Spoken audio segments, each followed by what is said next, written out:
All right, hello everyone. Happy Monday. It is May 11th, 2020. We got a packed show for you with COVID, some new job opportunities. What else? We got, it's just so much more. So here we go. Let's get started.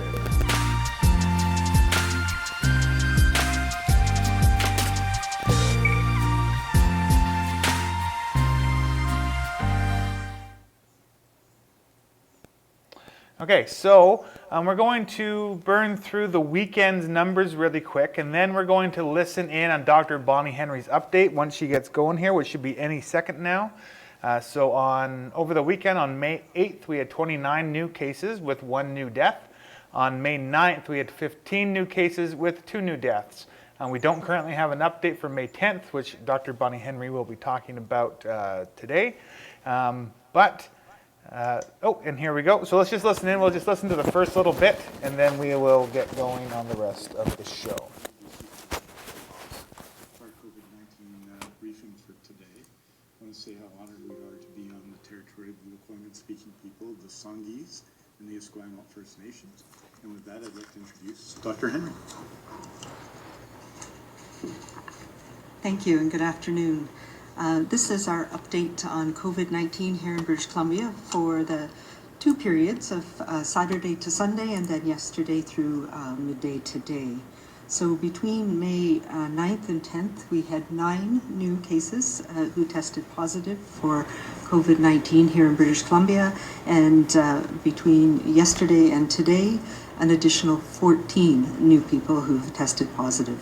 So that brings our total to 23 new cases since we last reported on Saturday, and our total in the province is now at 2,353 people who have tested positive in British Columbia. That includes 873 people in the Vancouver Coastal Health Region, 1,118 in the Fraser Health Region, 125 people in the Vancouver Island Health Region, 180 people in the Interior Health Region, and 57 people in the Northern Health Region.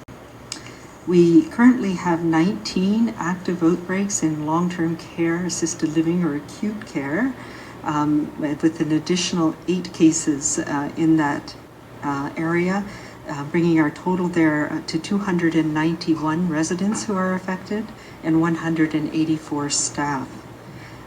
There are 19 long-term care facility outbreaks that have been declared over, and one of the units at Ridge Meadows has also resolved in the previous couple of days.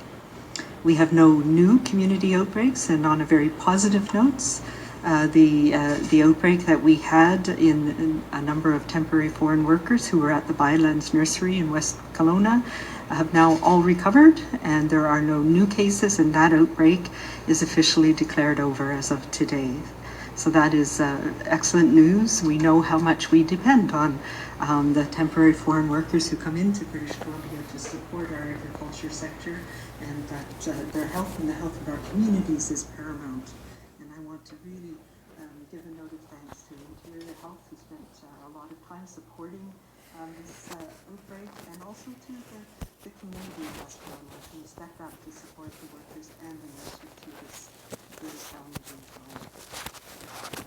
time. Okay, so that's the new numbers for the last couple of days. Of course, thank you to Bonnie Henry for all the work that they are doing. Now, if you would like to give me a call, you can always give me a call at 778-694-4662, and we're going to get into the rest of the news right now. But first, we're going to go over a little bit of housekeeping for the Hub Online Network. So we've got a few things going on. One of them being that we are learning as we go what's sort of working for us and for you guys at home. So right now, every other week, we have to change our time frame to keep in mind for council meetings. So today, there's council meetings at 4:30 and 7 tonight. So if we go live at 4 like we have been doing, we're going to be late for those council meetings. So we've been switching our times all sort of willy-nilly over the last little while. What I want to do is say we're going to go live at 3 p.m. Mondays and Fridays. Moving forward, that gives us time to do our show at 3 and still get to the council meetings, whichever one it may be. That starts off those systems.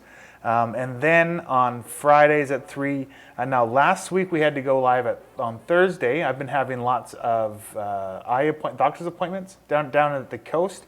If you can see there, I got a little bit of a black eye going on. I had surgery on my eye again last Friday. And I'm getting over that now. But I have to go back down again this weekend, so it very well may be that Jessica does the show on Friday if I can't make it back in time to do it. Sometimes they ask, so my appointment's in the morning on Friday, but they ask me sometimes to stay a little bit later to do another type of checkup, like an ultrasound or something that takes up the rest of my day. So we're going to stick to the 3 o'clock time frame on Mondays and Fridays to take those types of things into consideration. Also, that being said, the Hub Online Network, or the Honline Network, has 3 job opportunities. So if you are sitting at home, we're going to talk about what our job opportunities are. And also Jessica is at home adding in any information as we go in the comments. So thank you, Jessica, and thank you, Vicky, for watching. I am a tough guy. So we're going to start with the Digital Tourism and Ambassador. So what this is, it's a summer youth job for the Ashcroft Hub, but they're going to be placed into the Hub Online Network system. So this job goes from June 1st until August 31st, so all summer long. You'll be paid $14.60 an hour for 35 hours a week. So Jessica is the contact, and that is manager at hubonlinenetwork.com. I didn't put a thing in there, but Jessica, if you want to put your email address into the comments, that would be great. So of course it's posted today. We will train on the job, so you'll be trained by myself and by Jessica. And this expires whenever we find people. Now, what my understanding is that this is a grant by Assets, which is an Aboriginal grant, which is fantastic. So what we're doing is we're looking for 2 individuals that are between the ages of 15 and 30 that identify as Aboriginal to qualify for these 2 jobs. And again, there's 2 of them. And if you're looking to get in on this job, again, email manager at Hub Online Network. Now, the role and responsibilities. So under the direction of the HON manager, the Digital Tourism Ambassador, or DTA, will create digital video content that reflects the local history, culture, stories, and events of communities in the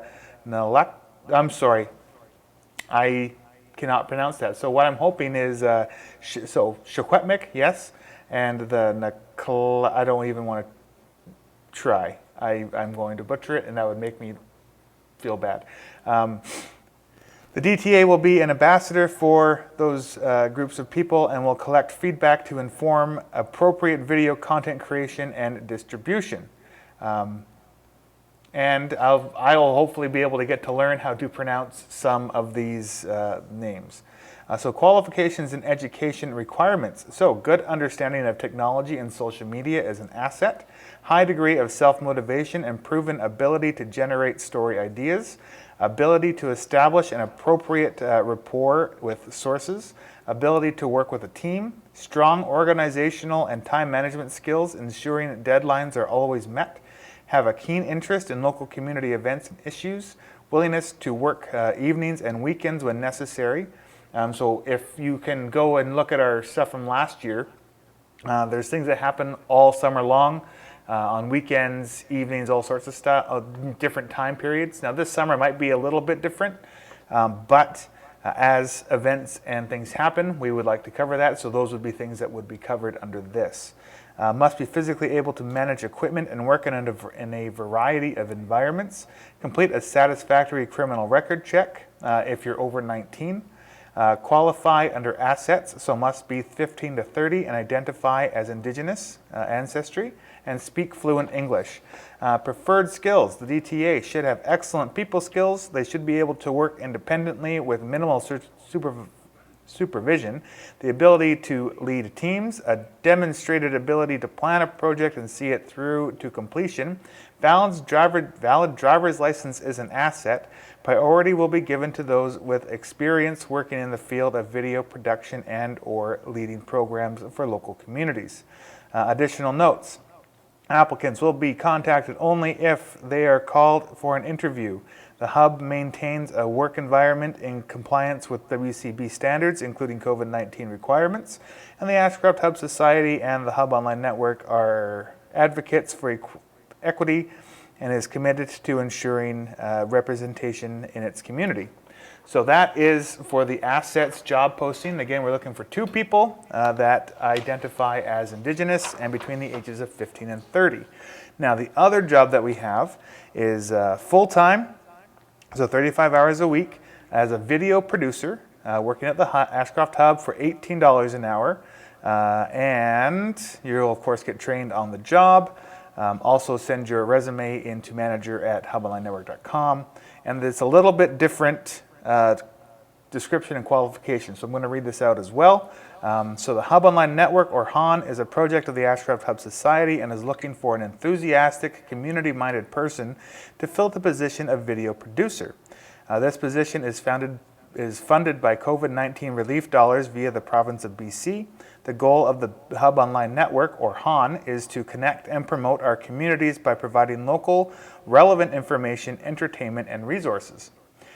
So role and responsibilities. Under the direction of the HON manager, the VP will work together with staff and volunteers to produce a variety of videos for an online audience. The VP will know and connect with local communities and produce videos that are of interest to and reflect the unique events, history, cultures, and flavors of each. Supervisor responsibilities. The VP will function as the leader of a team of staff and volunteer community media makers. The VP will work collaboratively with staff, volunteers, and community members to create professional quality content delivered through video, web, podcasts, and social media. The VP will collaboratively plan and create productions that reflect local interests. And again, so we're looking for people with a high degree of self-motivation and proven ability to generate story ideas, excellent interviewing skills, demonstrating an ability to establish an appropriate rapport with sources, proven ability to work with volunteers, strong organizational and time management skills, ensuring deadlines are always met, have a keen interest in local community events and issues, have a valid driver's license, willingness to work evenings and weekends when necessary, and we would prefer that you have strong technical social media and video production skills, an understanding of video journalism, knowledge of how local issues impact residents, and a passion for storytelling. And thank you to everyone in advance if you apply. So, yes, we're trying to expand the team. Thank you, Vicki Trill, for all the hard work you've done in finding these grants and keeping the Hub Online Network going. Between you and Jan, that's how we got started. So, and here we are a year later. So thank you all, and please get your resumes in. We're looking for people now because, of course, we're going to get into this, but the restrictions are lifting, and we want to make as much video content as possible. So that is that. Now getting back to COVID-19. Also you can find these job postings, I'm sure, on the Hub Facebook page, and we will post them onto the Hub Online Network page as well. So, tonight, there is a BC COVID Town Hall. So do you have healthcare related questions about COVID-19, BC's Restart Plan, or BC's Surgical Renewal Plan? Join a virtual town hall with Dr. Bonnie Henry and Minister Adrian Dix tonight at 7:15. So that'll be, I'm sure you can find that on the Government of BC Facebook page, Twitter page, and or on their website. Now this is interesting. So there's a thing called a Spartan test, and what this test is a COVID testing system that takes only half an hour. So they swab you and you get your result within half an hour. It's supposed to be very quick, very efficient. The drawback is that it could only be used 15 times a day. Now, that being said, there is a Spartan test recall. An Ottawa biotech company is voluntarily recalling a rapid test for COVID-19 after Health Canada expressed concern about its effectiveness. dealing a setback to expand testing in the country. Spartan Bioscience said Sunday that the concerns center around the proprietary swab used in the test, but that the Health Canada report out Friday did not raise concerns about the accuracy of the test reagents and portable analyzer device. So it's not the device itself, it's just the swabs that are apparently the issue. So the company said that it will recall 5,500 tests shipped nationally and work on additional clinical studies to assess the sampling method and swab. So now, let's talk about BC's plan for reopening, which includes, let me find it here. So right now, we are in phase 1. Which is, again, where we are today. So what they're going to be doing is opening essential health and health services. This is what's already open. So essential health and health services, law enforcement, public safety, first responders, and emergency response personnel, vulnerable population service providers, critical infrastructure, food and agriculture service providers, transportation, industry and manufacturing, sanitation, communication and information technology, that's us at the Hub Online Network, financial institutions, and other non-health essential service providers. Phase 2, which is what we're starting to look at now, includes restoration of health services. So as they were starting to talk about last week, this is rescheduling of elective surgeries, non-essential surgeries, and the like. Dental services of the same type are going to be starting to open up. So dentistry, physiotherapy, registered massage therapy, and chiropractors are going to open. Physical therapy, speech therapy, and similar services are going to reopen. And again, these are all on small scale, so they're not going to just open their doors and have millions of people come in. It's going to be under strict supervision with strict rules, small numbers to start, etc. The retail sector will have hair salons, barbers, and other personal service establishments, in-person counseling, restaurants, cafes, and pubs with sufficient distancing measures, museums, art galleries, and libraries, office-based work sites, recreation and sports, parks, beaches, and outdoor spaces, and childcare are all going to be reopening in small ways, in varying ways over the next couple of weeks. And for example, this weekend, the parks are going to be reopening. Now I did see, so of course I was down at the coast getting eye surgery on Friday. On Saturday on our way home, we noticed at a pull-out spot just outside of Hope, that it was just packed with people. It's a place called Lake in the Woods, and there was cars parked on the side of the road going down the highway. The parking lot was full. It was people soup there. So they're maybe jumping the gun. And that's my question for you today if you're watching. Do you think that we're opening too early? We're not opening early enough, fast enough?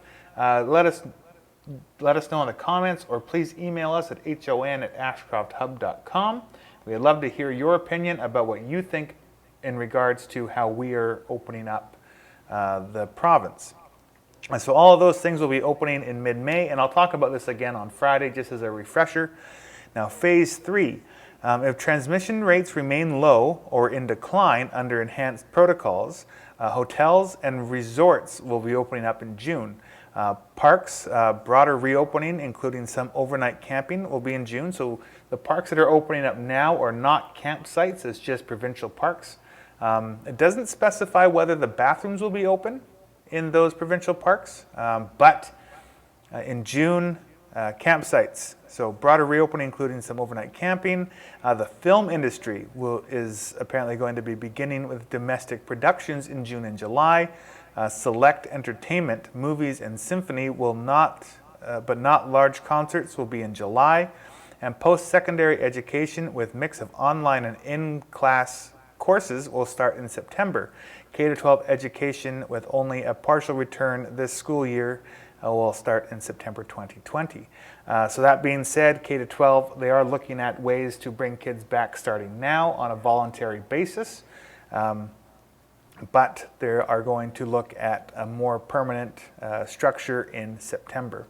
And phase 4 are activities, and so conditions at least one of the following wide vaccination. So once we have vaccines, We are looking at activities requiring large gatherings such as conventions, live audience professional sports, concerts, international tourism.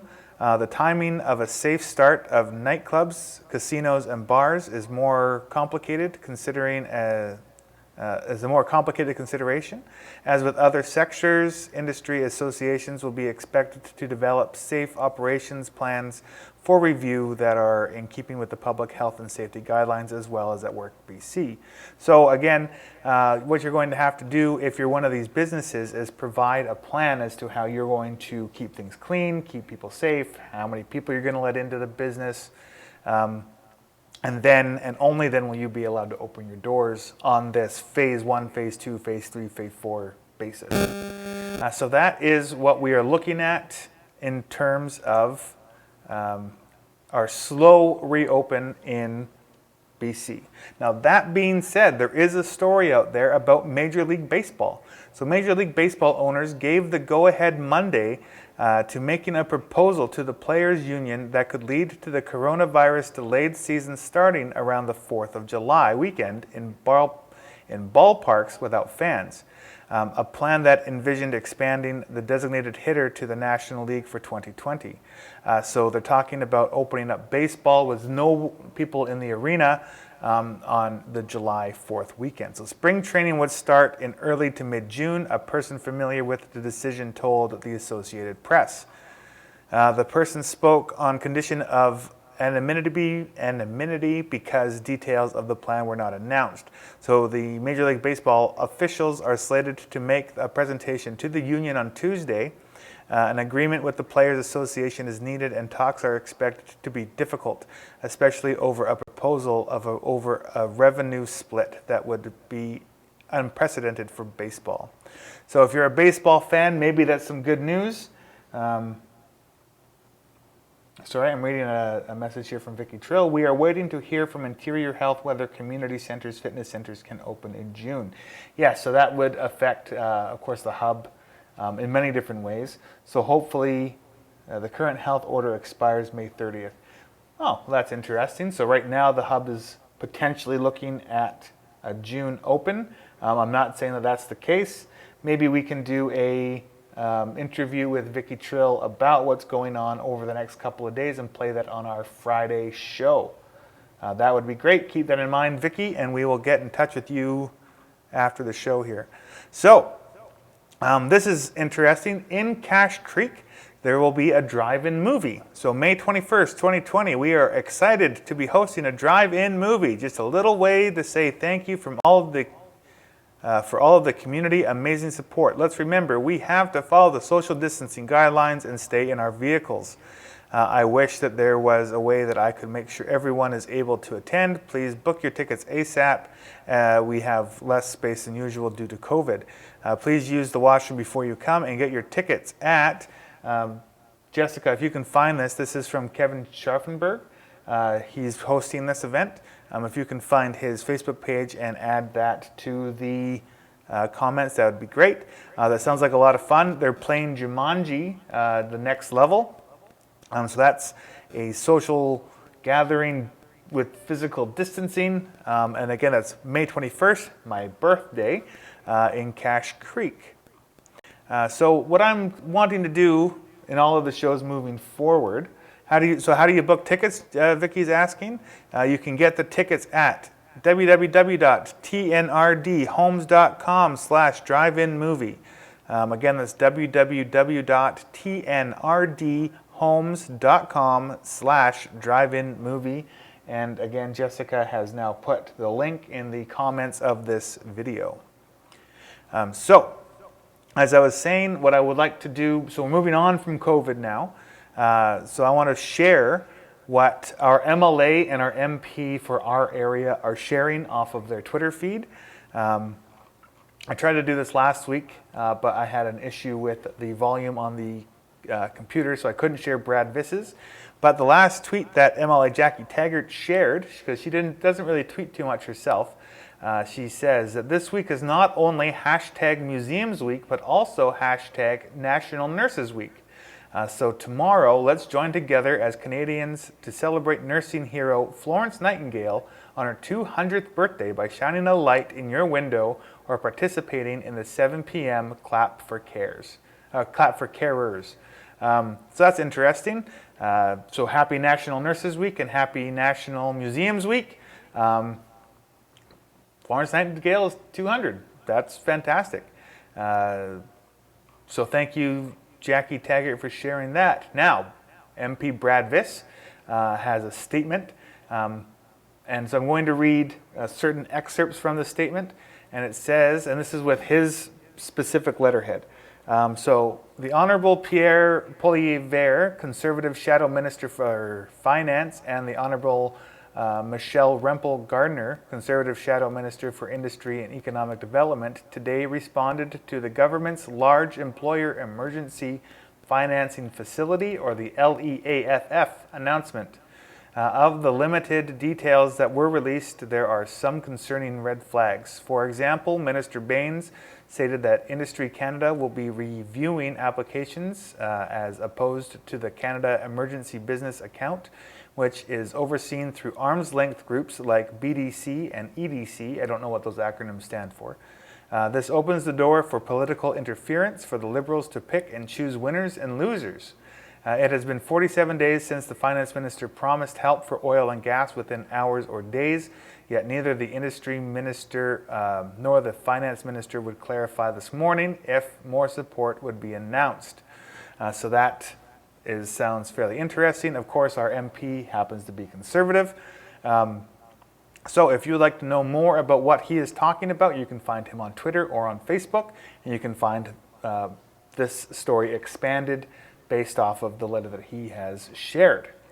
So now, BC wildfires. Due to COVID-19 pandemic, the BC Wildfire Service is taking some extra precautions when it comes to preventing human-caused wildfires, including the implementation of Category 2 and Category 3 burning prohibitions. We're not permitting any backyard burning, including burned barrels, chimneys, fireworks, those sort of things. BC Wildfire Service Fire Information Officer Kyla Fraser said, noting that although such bans are typically in the spring, the current prohibition did go on in earlier than usual on April 16th this year. Last year, the ban was enacted in mid-June. Campfires, however, are still permitted. So that's what they're trying to do, is because there could be a lack of response time. They're getting ahead of it and putting things out in advance. So that is awesome. Being proactive is great, and keeping us all safe. And that being said, there was a mushroom manure compact fire over the weekend. Now this is a story taken from the the Barbara Roden from Ashcroft Mayor page. She shared this literally 2 or 3 minutes just before we went on the air. So I haven't actually had a chance to read it all yet, but a fire started via spontaneous combustion at the compost facility approximately 10 kilometers east of Cache Creek on Highway 1 over the weekend. The facility formerly produced mushroom compost and now takes food waste and turns it into compost. The fire is on private property in the TNRD Area I, in an area not served by any fire departments. And this, so Cache Creek couldn't go and help out with this, for it is out of their limit. The facility manager has told me, and this is again from Barbara's perspective, so the facility manager has told me that he and his crew are fighting the fire with equipment and water from the site. The fire has been contained and a containment perimeter fire line has been established. The manager says that because of the heat and smoke, the crew has not been able to begin working on tearing apart the area where the fire is located, as they cannot get close enough to it. BC Wildfire Service has been to the site to monitor it, as the fire is not threatening any structures, communities, or Crown land. They do not have the authority to go to the private property and fight it. They will continue to monitor the situation. The smoke resulting from the fire is affecting the area due to an inversion caused by high pressure ridge over the area. The smoke tends to clear during the day and then settle in during the evening. There is no timeline as to when we can expect this fire to be extinguished. Again, Barbara has spoken with the facility manager, the TNRD, Environmental Services, BC Wildfire Services, the Ministry of the Environment, and the Ministry of National Resources. And she says that I have stressed that the Ashcroft-Cache Creek area has a much higher than average percentage of residents who are over the age of 65. And I have also noted that there's a larger number of people of all ages suffering from COPD, asthma, and other conditions that will be adversely affected by smoke, and that the COVID-19 virus affects the lungs, putting already vulnerable people even more at risk. So thank you to Barbara Roden for jumping on that. And she also says anyone who would like to register their concerns over the smoke can call the report all poachers and polluters, or RAPP line at 1-877-952-7277. Again, that's 1-877-952-7277, and speak with someone who will take your details and add them to the others that have been received. So that is the Report All Poachers and Polluters hotline, or RAPP. If you have concerns, give that number a call. And Vicky says the air and smell has been yucky. Yes, it has. It's an interesting fact that no, it's not in anybody's jurisdiction to put out that fire. So now we're going to get on to the Ashcroft Slough. We have been in contact with the Ashcroft Terminal, and they are asking us to add some information to their current form, which I will read out here, and then I will give you the additional information. Let me just clean up my desktop here a little bit. I can get rid of you. I can get rid of you. Where are we? Where is it? Here it is. Okay. So the Ashcroft Terminal Community Working Group. So the Ashcroft Terminal is installing a gate and limiting access to its private property, which includes riverfront land referred to as the, let me make this just a little bit bigger, referred to as the Slough. Protecting the public, our employees, and construction team in Ashcroft Terminal's top priority, the company has both a legal responsibility and a moral duty to prevent accidents. So the Ashcroft Terminal is creating a working group to examine issues associated with gate installation and development alternatives to riverfront access at the slough located on the inland port's private property.